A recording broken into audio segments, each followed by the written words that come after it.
but she's like my North Korea friend.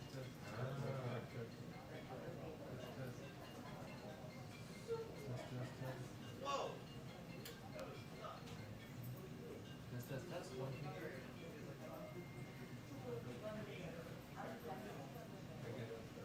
Test. Mic check. Test. I'm here.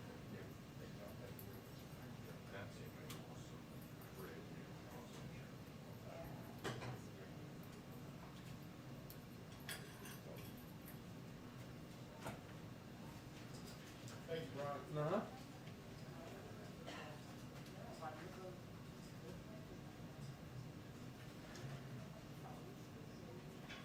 So, I'm gonna look around for a ball. You want to play that Saturday? 7? Next Saturday. That's the travel day for us, yeah. And then we're stick pool on the 8th and double pool on the 9th.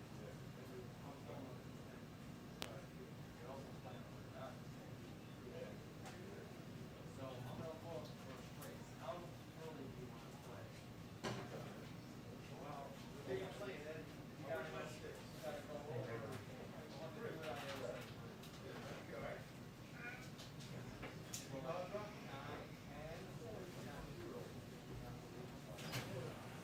Sticky. Very important.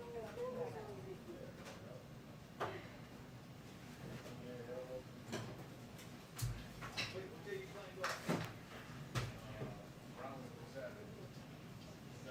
7. Playing it Saturday.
We can't seem to get this briefing off the ground yet. 2:30 now? They made it to 2:30. Yeah. What? Steve, how could you bring bad news like that I'm to so us? sorry. Where? Scoop. What did you say? Oh, yeah, dessert. Oh. I had stuff out there. Yeah. That's why I have a lunch already now.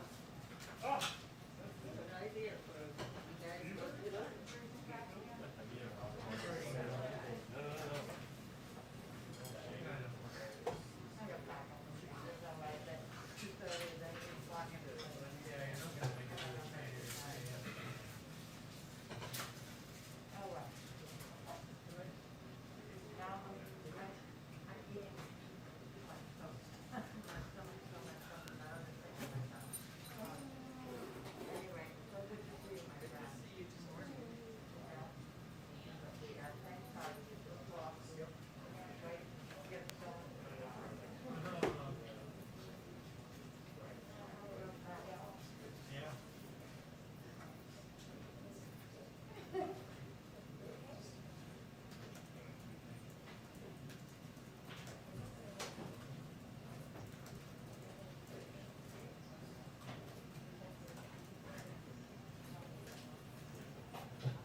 Action and the Public-Private Strategies Institute.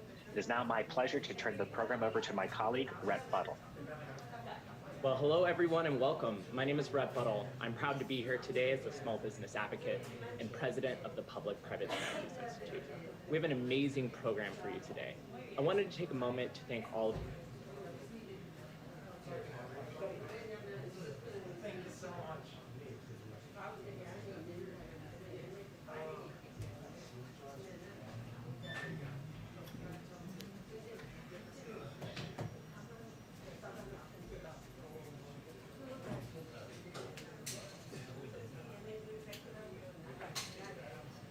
Hello, New York. Sorry, you got me on clear? That guy's not clear. Thank you.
Where do I look over here?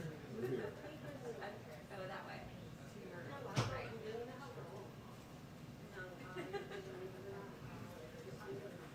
Yay.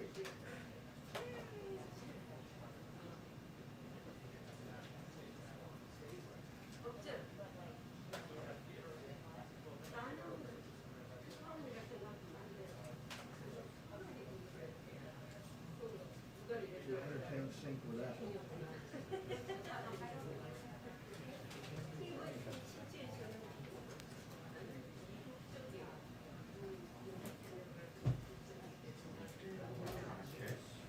Yeah, I try to be organized. Even like all of my other parts of my life are just really stuff. Is that just like regular recorder or recorder stuff? Recorder, 2 external chargers, charging cords.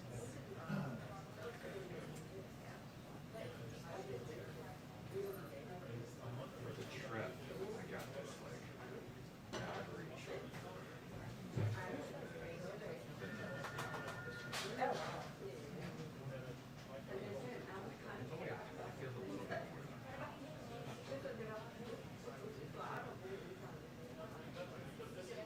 Franco, I admire you for making a story out of that thing last night. Well, I was just trying to get some. It's one of those where I'm like, I don't think there's much here, but I kind of like to keep my foot in the fire. I almost emailed you back and saying, dude, I said small. Don't be going looking for some big story.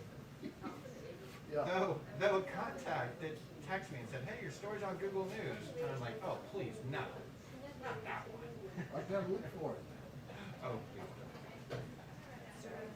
Oh, just.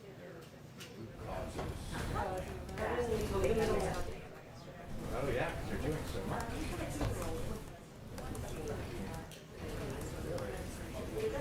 First at a time. Changed everything.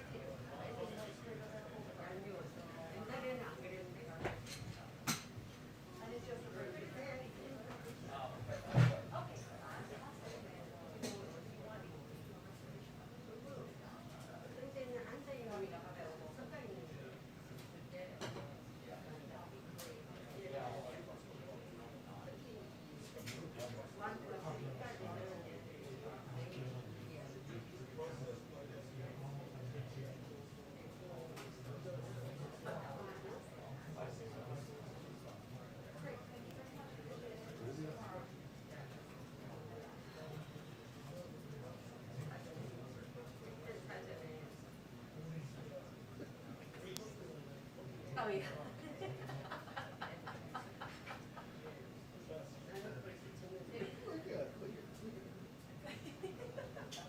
What was this after some Trump thing or something? Started in early 2019, those two were in the State of the Union response. Which like wasn't great in retrospect.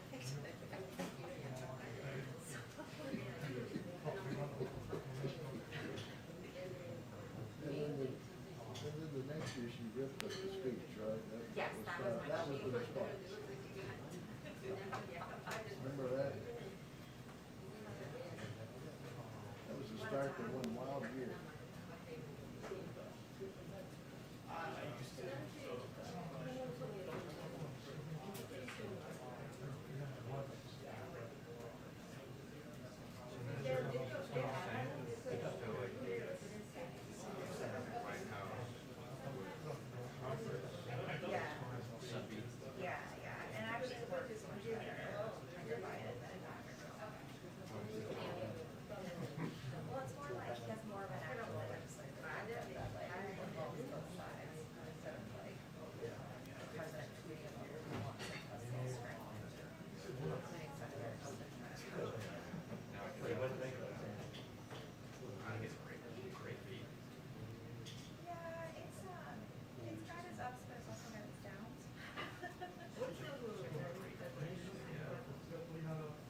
Tea time. Did we really survive?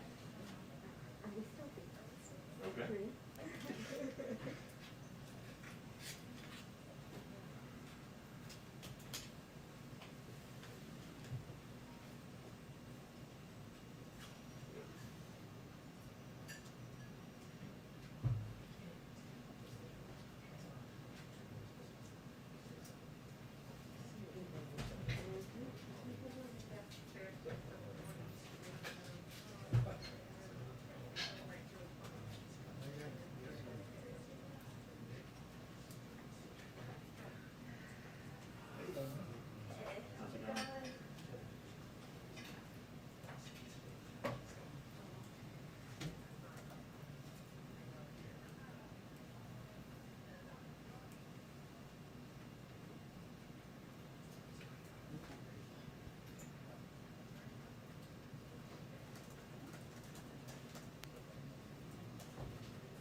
You going back there yourself? I don't know why it's up.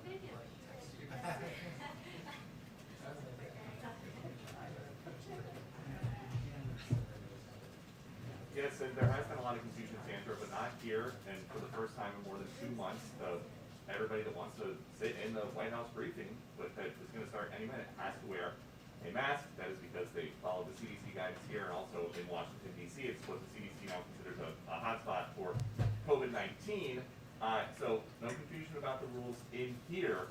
We do expect to get some more clarity though for the rest of the country about an hour and a half from right now when the president comes out to explain federal new requirements for federal workers. It's not a vaccine mandate per se, but it is go get a vaccine or else you're gonna have to subject yourself to much more stringent testing to work in the federal government and also masking procedures. We expect to hear that from him in the 4 p.m. hour and hopefully clear up the next couple months, weeks or months for millions of federal workers. Sandra?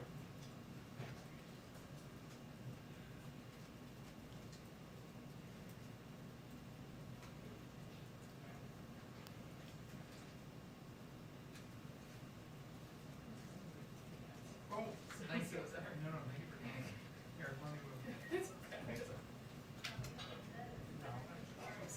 Thank you. I'm really sorry. It's okay. Sorry, I'm back. Right, I was like, wait, why did my nose burn? My allergy is so bad. Let's get these out. I've been actually been on a flight and they served me on a flight. No, I feel like I'm back in Yeah, I have that. here.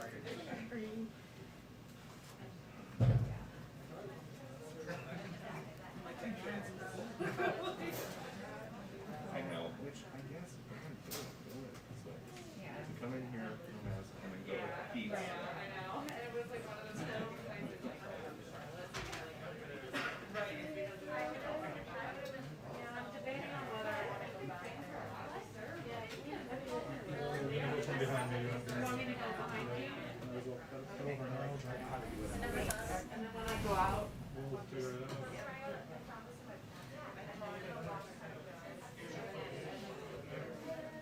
How are you? I got, wait, you did.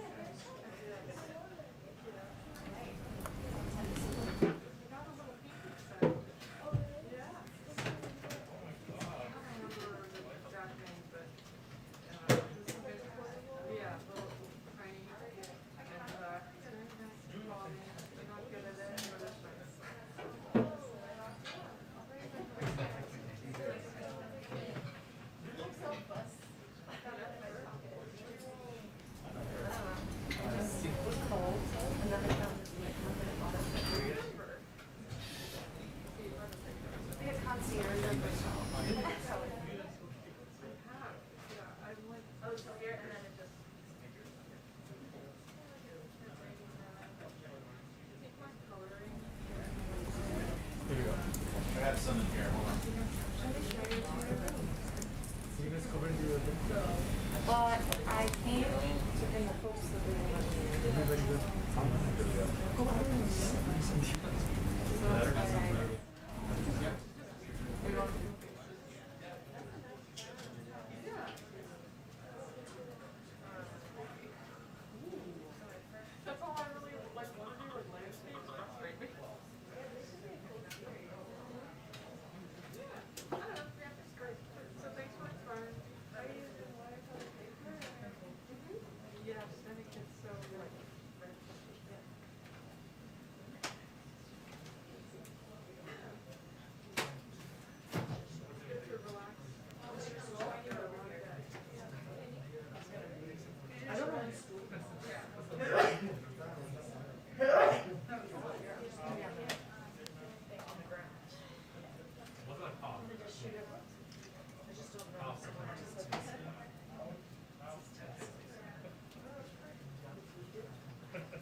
she walks out.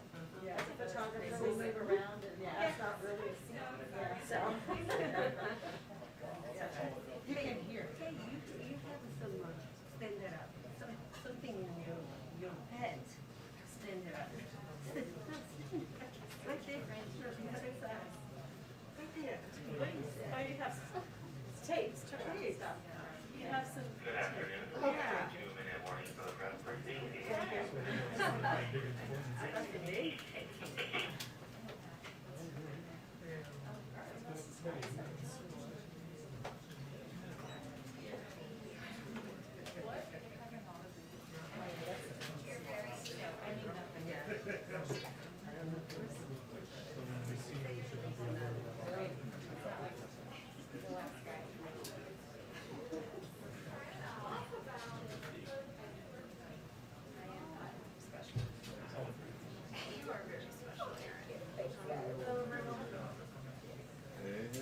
Hi, Kelly.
Hi, everyone. Good afternoon. All right, let's get going. I have some updates on now what was once BIF, now it's BID, and hopefully we'll get it to BIB. That was my joke for the day. All right, okay. Thank you. Thank you so much. Get it? All right. All right, as you all saw yesterday, the president and a bipartisan group of senators announced a deal on historic infrastructure investment that will drive economic growth and create good-paying middle-class jobs. The president is deeply thankful to these senators who he's worked closely with these past few months. This will mean breakthrough investments in our roads and bridges, in public transit and rail, connecting every American, including underserved rural areas, to high-speed internet, the most significant investment in clean energy transmission and electric vehicle infrastructure in our history, as well as historic investment in clean drinking water. Combined with the president's Build Back Better agenda, the bipartisan deal will help us create 2 million jobs a year for the next decade. This deal is going to create good-paying union jobs, building roads and bridges, working on rail, building unprecedented infrastructure for electric vehicles, replacing poisonous lead water pipes that are hurting our children, building new, more resilient structures. Yesterday, 67 senators, which includes 17 Republicans, 50 Democrats, voted to move forward with consideration of this package, which is not only welcome because of the life-changing benefits, as I just listed out, this plan would mean for the American people, but also because of the healthy signal about American democracy it's sent to the world. And the president's colleagues in both parties deserve enormous credit for that. There's an incredibly broad and diverse coalition behind this deal, as you all know, ranging from the Chamber of Commerce to AFL-CIO and including the nation's governors and mayors, building trades, and majorities of Republican and Democratic voters. Last week, an analysis led by John McCain's former economic advisor found that its benefits would overwhelmingly flow to middle class and working families as it helps create millions of jobs. A new poll out just this morning for Monmouth shows an overwhelming 70% of the public supports this infrastructure package. And the president is also fighting for his Build Back Better agenda, which would make transformational investments in human infrastructure and on climate, on education, the care economy, and on making healthcare affordable while extending the biggest middle-class tax cut in our history. Also today, today's GDP numbers are further proof of the progress we've had jump-starting our economy. With today's data, the U.S. economy has now made up the losses of the last 18 months and surpassed the pre-pandemic GDP peak. In fact, in the first half of this year, the economy grew at the latest rate in nearly 40 years. It took 2 years after the last recession to return to the previous level. Today, it took half as long. You can see how far we've come just by looking at where we were this time last year. In the second quarter of 2020, we saw the largest decline in GDP on record, a decline of more than 31%. That's the story of the president's economic plan, taking us from the worst time of our economy in history to one of the best. The reversal is no accident. It's the result of President Biden's plan to curb COVID and deliver economic relief to families, small businesses, and communities throughout the country. At that strength isn't just being reflected in today's GDP's number, it's being seen across the economy. Earlier this month, we learned that the economy created 850,000 jobs in June, as you all know, with a range of 600,000 jobs created each month since the president took office. That's a total of over 3 million jobs created under President Biden. More jobs than any other president's first 4 months in history, and importantly, we're seeing better jobs with higher wages across the country. Recent independent forecasts from the Congressional Budget Office and the International Monetary Fund both doubled their projections for America's economic growth this year to the fastest pace in almost 40 years. The last time the economy was growing this fast, Ronald Reagan was telling us it was morning in America, and I think I was about 5 years old. So there's that.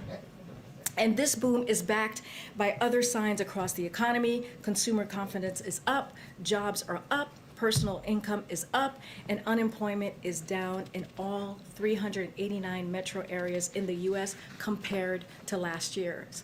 And today I wanted to provide another update, as Jen has been doing these past couple of days, on some of the innovative ways we are reaching Americans on the importance of getting vaccinated. As we work to get more shots in arms, we're doubling down on empowering trusted messengers, which have been key to this process, to talk to their communities about the vaccines, including doctors across the country. We have been working with local doctors and local stations to get Americans their facts and answers questions. Since we started this program this summer, this effort has led to more than 400 original stories and syndicated airings of local doctors' interviews for reach of more than 185 million broadcasts and online impressions. And beginning in August, this effort will expand even further with dozens of local African American doctors from the National Medical Association joining in, helping us elevate the voices of Black physicians and reach hard-hit communities.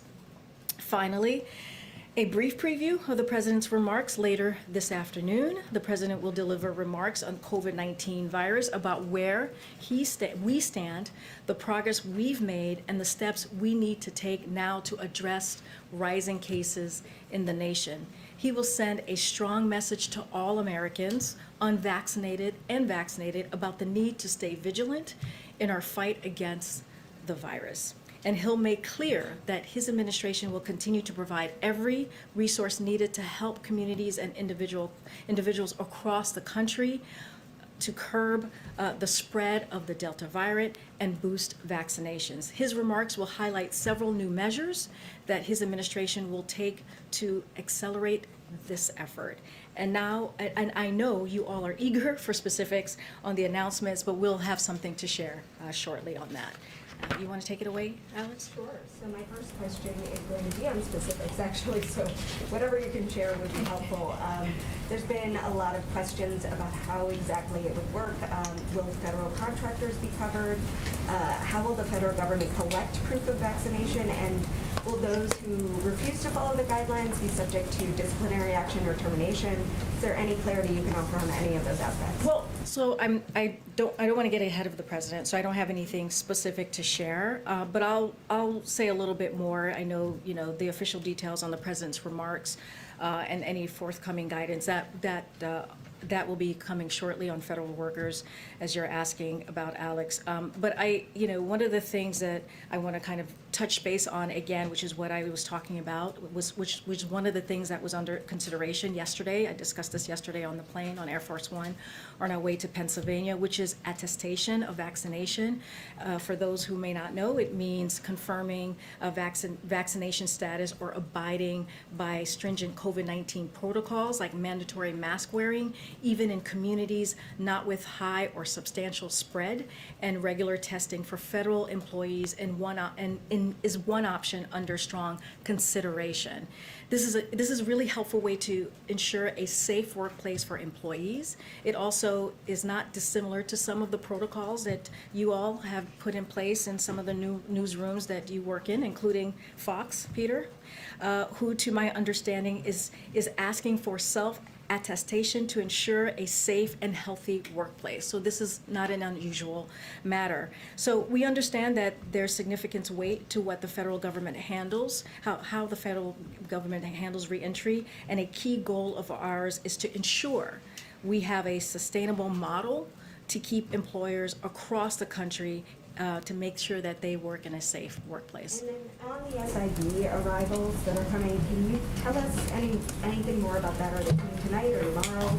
Are they coming on a commercial, charter, or military flight? And do you know where they will be distributed when they arrive?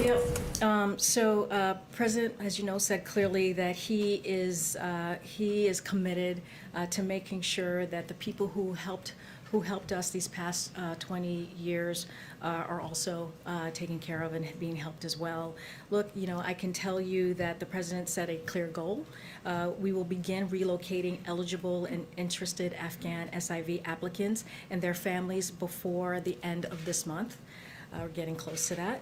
This is a whole of government 24/7 worldwide effort, as you all can imagine, and we intend to meet the President's goals out of just extreme caution, as you can imagine, Alex and others, and consideration for their safety and security and privacy of the Afghan special immigrants and their families. We're not going to discuss or confirm any details of flights at this time. And then one more on the GDP report that you mentioned.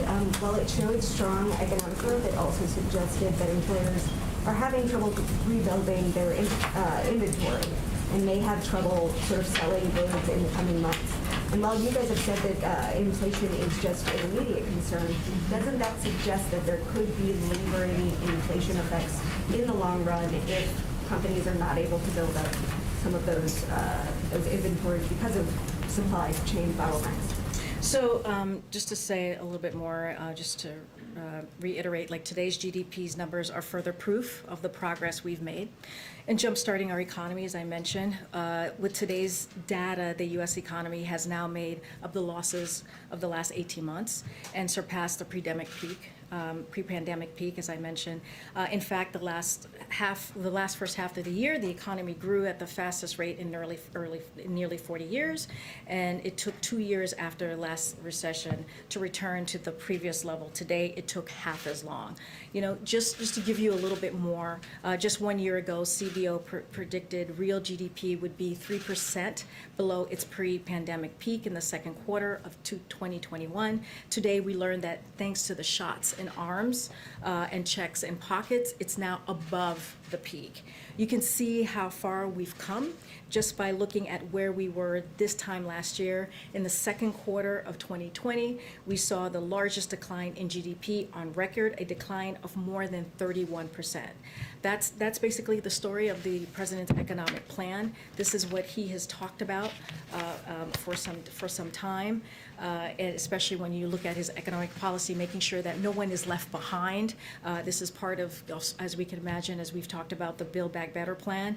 As it relates to the inflation and this GDP report, we knew the restarting the economy from a standstill in the middle of a pandemic would represent some challenges along the way, but experts inside and outside the administration believe that the data show the most of the price increases we are seeing are expected to be temporary. And so this is why we continue to push for sustainable, smart policies and investment, like the Build Back Better plan, which the president is going to continue to work hard towards.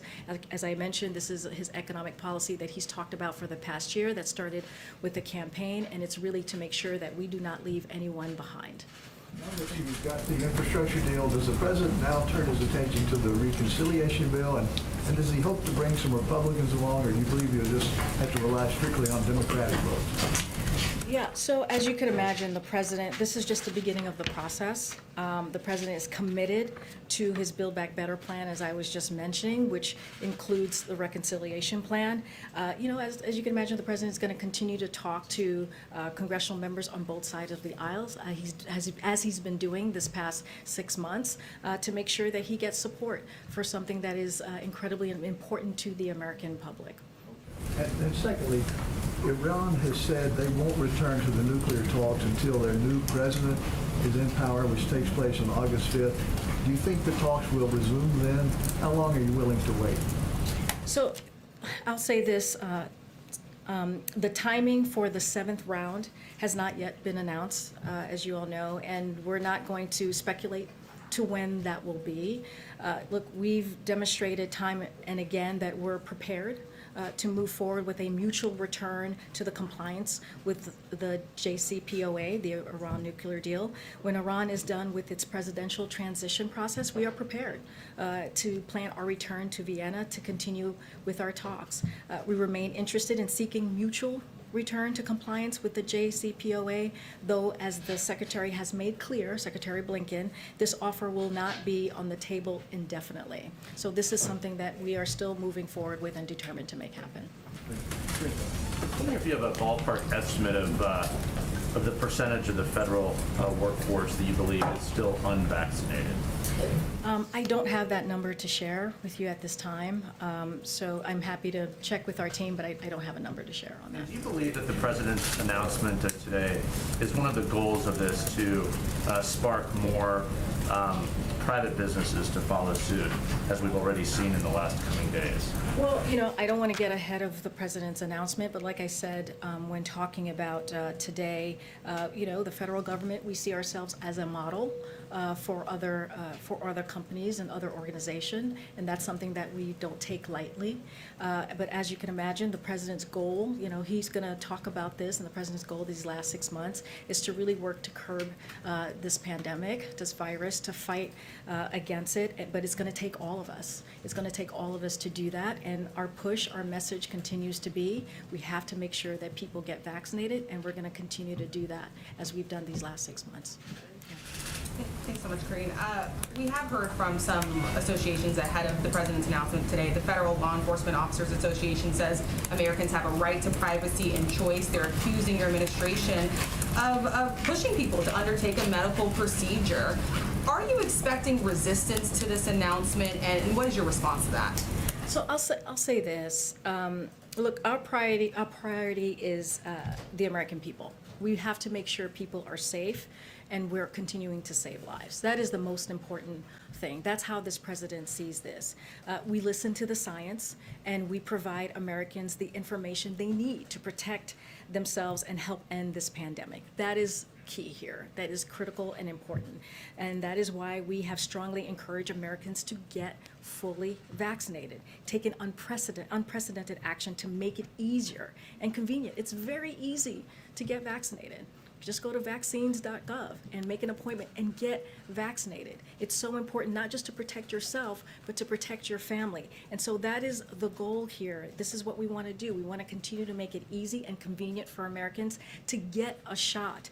And we've gotten more than 300 million shots in arms. 60% of the population is now fully vaccinated. That includes 80% of our most vulnerable, 65 and older. And so this is what the president is working towards. That's what we need to do and continue to do that. So, I can't get ahead of the forthcoming announcement, but here's what I'll say. First, what I laid out as a strong consideration is a choice. It is a choice that employees will be able to make.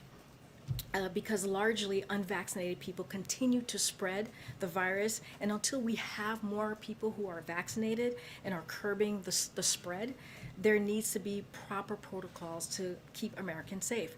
And as a large employer, the largest in this country, who cares about the individuals who keep the government running, we have an obligation to be good stewards of the workforce and ensure their health and their safety. We're taking action to protect the federal workforce so that they can continue to execute on the hard and important work of government. And just lastly, the forthcoming protocols, much of what is discussed yesterday is not dissimilar to so many other workplaces as well. Just to follow up really quickly, will there be any changes to how frequently the president and the people around him are tested? We were told when the breakthrough cases were happening here at the White House that the president is tested every 2 weeks. Some people around him are tested every 2 days. Any changes to that? I don't have anything new to provide on that. We'll probably have some more information forthcoming. But as you can imagine, we're going to continue to follow the CDC guidelines. For people's expectations, if they're federal workers and they choose not to be vaccinated, would they be responsible for the testing protocols themselves? Would that be provided by the federal government? And then when we look at things like masks returning and so forth, does the president feel he needs to set any kind of new timetable for people's expectations about how long this new posture, given the Delta variant, might last? So I don't have anything further on your first question, Kellyo. So I'll let the president speak to that very, very soon.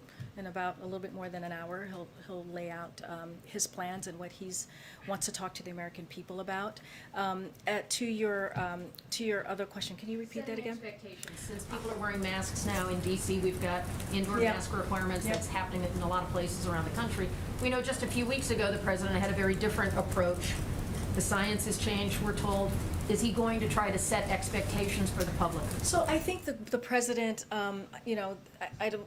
There's not a goal or anything like that we're putting forth at this moment. What we want to make sure is that we get our message out there and make sure people are getting vaccinated. That is what the science tells us. That's how we're going to curb this pandemic, is making sure that people get vaccinated. That's what the president tries to do every time, almost every time he is at the podium or speaking to the American people, he says it. He did that yesterday when I was with him in Pennsylvania. He started at the top of his remarks talking about how this is a pandemic for the unvaccinated, and it continues to be. So that's what he's going to be working towards. Okay. Thank you, Karine. So President Biden says that we are not returning to lockdowns, shutdowns, and school closures, but he also once said that we didn't have to wear masks anymore once we were vaccinated. So why should Americans trust him now? Well, because we listen to the scientists, we listen to the expert. This is a public health situation. This is not about politics at all. This is about saving lives, and this is what the president is all about. He wants to make sure that we are saving lives. If you look at, Peter, the last 6 months, that's what he's done every day. And you see that in the numbers. Now we're at a point where we have to double down and make it very, very clear to people that we can't let the pandemic win. We have to continue to fight. So if you're listening to the science, if scientists come to you at some point down the line and say, it is our opinion that there should be shutdowns and there should be school closures, you would do that? Well, we listen to, like I said, we listen to the CDC and the expert and their guidance. The CDC is a body that is very well respected, and we follow their guidance. And after this new guidance came out, the head of the American Federation of Teachers, Randy Weingarten, came out to say, we are going to try to open up schools. Is that good enough for the president, just trying? Well, the president and the Secretary of Education has been very clear. By this fall, they want to see all schools open. They've been very clear about that the last 6 months. That's why in the Historic American Rescue Plan that he signed into law in April, there are resources in that plan to make sure that schools are able to open up safely, that schools have the resources to have the PPE, to get that ventilation. And so the president had that in mind when he put together that plan and signed it. But now that after the plan was out there, now after this new guidance, the teachers are saying they're just going to try. Is that okay? Well, we're going to continue to work closely as we have with local governments, with the teachers, as we've done and continue to have those conversations. I want to add, though, that nearly 90% of teachers are currently vaccinated. That's a good sign. Now we just have to make sure we also protect our kids, right, in school. We protect the other administrators at school, people who are immunocompromised, and that's why the CDC put out that guidance, making sure that people are wearing masks in schools. And last one, just because you talk about this administration having a priority of protecting the American people, can you help us understand why is it that the federal government is asking vaccinated Americans to wear masks to stop the spread of COVID-19, but at the same time, federal agents are also releasing COVID-19 positive border crossers into small towns in Texas? How is that? Well, let's step stopping back the for a spread? second, because this is, okay, very interesting. I'm sure everything's fine. Something I said? It could be. But you did laugh at my joke, so maybe that's a reaction to laughing at my joke. Okay, so I just want to be very clear here. I do want to answer your question, Peter. First, just to step back and do this 30,000-foot view, there's been no change in Title 42. Families and single adults are expelled if possible when apprehended at the southern border. The majority of apprehensions that we saw at the border in June were expelled. Those who can't be expelled or are awaiting processing are often placed in alternatives to detention programs while their cases are being reviewed. CBP provides migrant with PPE from the moment they are taken into custody, and migrants are required to keep masks on at all times, including when they are transferred or in the process of being released. If anyone exhibits signs of illness in CBP custody, they are referred to local health systems for appropriate testing, diagnosis, isolation, and treatment. CBP takes its responsibility to prevent the spread of communicable diseases very, very seriously. We value our partners in local communities whose work is critical to moving individuals safely out of custody and through the appropriate immigration pathway, and assist in mitigating COVID-19 and isolating quarantine when needed. So that's what I have for you, Peter. Okay, thank you. Thanks, Karine. I know you don't have a number, but so we understand the changes that the president is going to announce. What is the current policy for federal workers reporting their vaccination status, getting tested? What does that look like? I'm gonna not get ahead of the president here. Again, No, I mean right now. I don't have anything to share with you about what the current policy is at this moment. I'm happy to go back and check with the team and see what we can get from that, for you on that. But I also don't want to get ahead of the president. He'll talk about this himself, and I just don't want to get ahead of him. Okay, so nothing to share on whether workers have to report anything? No, I don't have anything to share. And then yesterday, some federal whistleblowers came forward to raise concerns about the conditions inside the Fort Bliss HHS facility housing migrant children. They reported inadequate mental health services, filthy conditions, mismanagement. Has the president briefed on this, or are there any steps being taken to investigate? So I have not spoken to the president about this. I have not myself have seen this report to be able to talk to him about this. Let me, check in with our team. As you could imagine, the safety of migrants, the safety of young people is incredibly important to us, since they are in our care, as you can imagine. And so this is something that I'll check with our team on. Thank you. Thank you, Karine. On the eviction moratorium, which expires at the end of this week, we all saw Jen's statement on this. My colleagues just reported that congressional Democrats are seeking to extend that through December.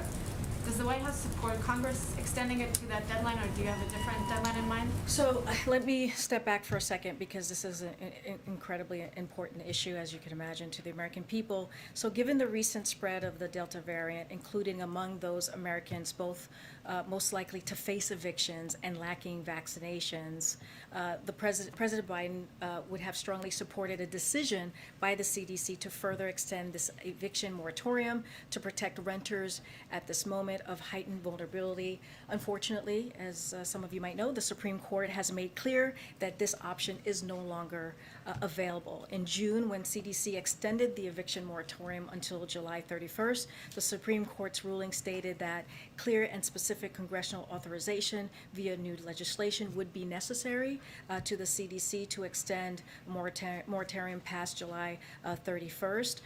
And so in light of the Supreme Court's ruling, the president is going to work with Congress to make that happen. And if that is something that they're working on, well, we'll probably, hopefully, be working closely with them on that. So, one follow-up on that. Some lawmakers, including Maxine Waters, are also pushing the CDC to just extend the moratorium again and then challenge the courts to overturn it.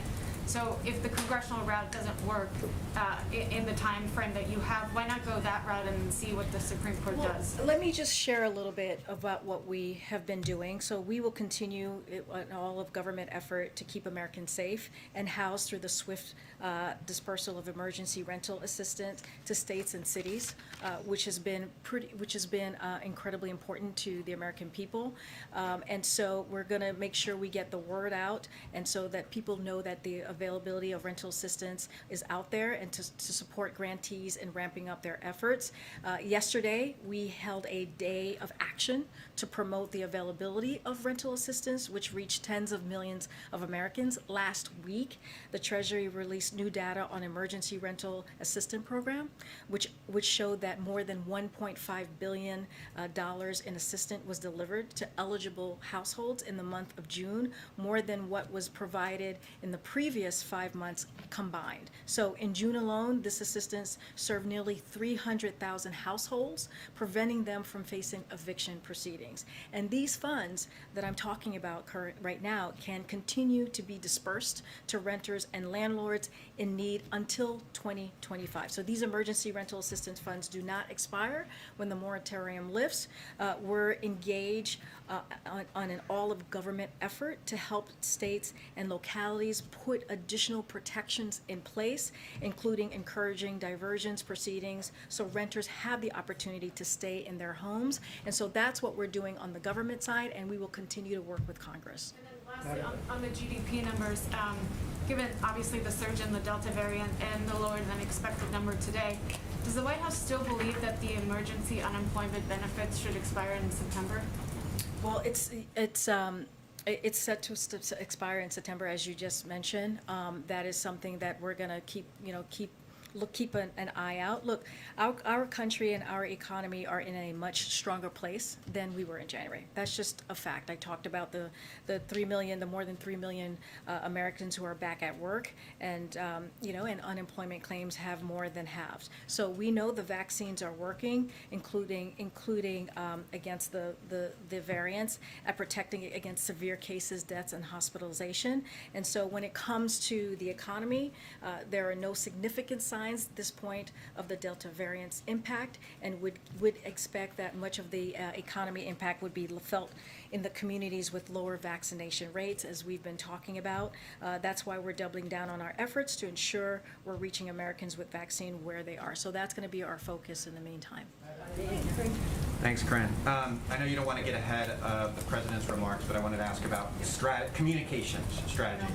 You've been calling this the pandemic of the unvaccinated, the pandemic of the unvaccinated, but that's not really the case. Vaccinated people are getting it, they're spreading the virus. Even if they're not hospitalized, why does the White House feel that calling it the pandemic of the unvaccinated is effective? Well, let's just bring that back just a second. We are seeing breakthrough cases with people who are vaccinated, but not at a low rate. So just want to not scare people and make it sound like every vaccinated person is getting the variant, which is not the case. It is small, lower cases with breakthroughs in particular of people who are vaccinated. But what has changed, as you know, is because the people who, the vaccinated folks who are having those breakthroughs, they can spread it now. And so that is something that is something that we should be concerned about, which is why the CDC guidance has changed, which is why they are asking people to wear a mask outside, I'm sorry, not outside, indoors, inside. And so we're asking people to mask up. So the thing is, if people were to get vaccinated, then we would be in a better place to beat back the virus, including the Delta variant. And so we have to continue to make sure, the unvaccinated are getting vaccinated. When we were talking about this 2 months ago, the Delta variant was at 1%. And so, and we were seeing, we were vaccinating people, we were seeing the numbers go up in vaccinations, and now we're at a point where, people are just not doing that. And we know for a fact, it's easy to get that vaccine. It's free, it's accessible. So that's why we're saying it is the pandemic of the unvaccinated, because that is why we're seeing this variant really taking over in hospitals right now. Hospitalization, more than 97% are people who are not vaccinated. Can I also ask you about, the president is reportedly meeting with some Democrats about protections for dreamers. Can you talk about that meeting? And can you also share what type of concrete action is the president going to be doing moving forward on this? When are we going to see the president use some of the kind of political muscle that he has on other priorities, say getting out on the road, for example? Yeah, well, he's having this meeting today with congressional members. I think that's one way that he's, moving forward and being very active on this. He was asked about it during his town hall last week in Ohio. He was incredibly passionate, as you probably remember, in talking about DACA. So, in light of the ruling on DACA recently, the president wanted to hear from legislators on this and discuss the path forward on DACA. To your point, he is being active in this process. And as you all know, the same day President Biden said that the Department of Justice intends to appeal this decision in order to preserve and fortify DACA. And so that's incredibly important. And as the court recognized, the Department of Homeland Security plans to issue a proposed rule concerning DACA in the near future. The president also repeatedly called on Congress to pass the American Dreams Act and Promise Act. So today he's meeting with Congress and going to have that conversation on the path forward. So he's indeed very engaged. Why not put it on the guidance? The meeting was not on the guidance. Oh, because it's not a public meeting. It's a meeting to have a real discussion with congressional members on how to move forward. Thank you. Will the president, as commander-in-chief, require members of the military to get vaccinated? I don't have anything to share, more to share on that particular piece. As you can imagine, these are decisions that departments and agencies have to make, and they're not easy decisions to make.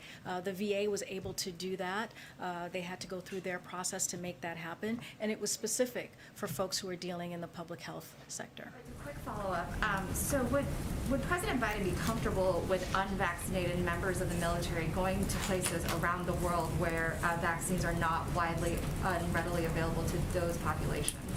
Look, I'm not going to get ahead of, again, the president's going to be speaking and not in in less than an hour, so I don't want to get ahead of him. Clearly, his goal is to make sure that people are safe. He wants to make sure his military members are safe as well. And so that is what he's going to lay out today in his speech. Question about the unvaccinated. Based on the administration's outreach to communities, does the White House know more about why certain Americans are still hesitant or resistant to getting the vaccine? Well, as you know, it's an individual choice. There are reasons for for different Americans or people who are living here to not get the vaccine.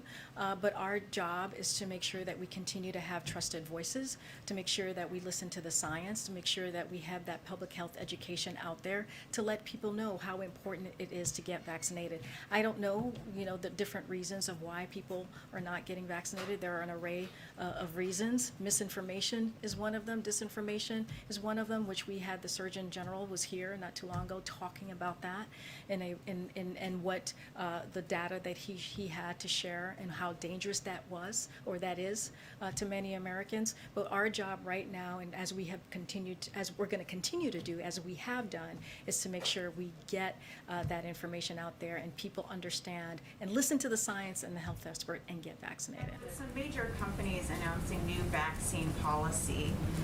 What is the White House's position or guidance to companies thinking of implementing similar mandates or requirements? So as you know, are you talking about verification, vaccine verification, or? Yeah, or for instance, we learned today Danny Meyer is mandating employees and indoor diners to be vaccinated. Well, we're as you know, we're not going to mandate, we're not going to do the mandating across the board for the American people. What we're going to continue to do is listen to the guidance, the CDC guidance, listen to the expert, and follow what they tell us to do. And but we're not going to be mandating anything from here. Does the White House, though, encourage companies to implement their own stricter policies? Yeah, they have the flexibility to do that. They are private companies, private organizations. They have the flexibility to do that, to put in mandates that works for them, that's important to keeping their staff safe, and that is important. I'm told we have to wrap. Oh, okay. Oh my goodness. I'll take one more. Karine, can I ask a question about travel restrictions? Thank you Go very ahead. much. Go ahead. What is the difference to the administration between a vaccinated American traveling to Europe or the UK or any other country that the US has travel restrictions on and potentially bringing back the Delta variant or some other strain of COVID, and someone who's vaccinated from one of those countries coming here and potentially bringing one of those variants with them? So let me, the travel restrictions comes up often. I'll say this for now. The administration understands the importance of international travel and is united in wanting to reopen the international travel in a safe and sustainable manner. The reopening process is guided by the science and public health. Given where we are today with the Delta variant, as you were just laying out, Francesca, the United States will remain existing travel restriction at this point for a few reasons. The more transmittable Delta variant is spreading, both here and around the world. Driven by the Delta variant, cases are rising here at home, particularly among those who are unvaccinated, and appear likely to continue to increase in the weeks ahead. And the CDC just advised Americans against travel to the UK this past Monday, given their surge in cases. Any travel from any other countries, I would refer you to them. But what is the basis for the travel restriction? We can talk about this. Thanks, everybody. I'll see you tomorrow. Thank you.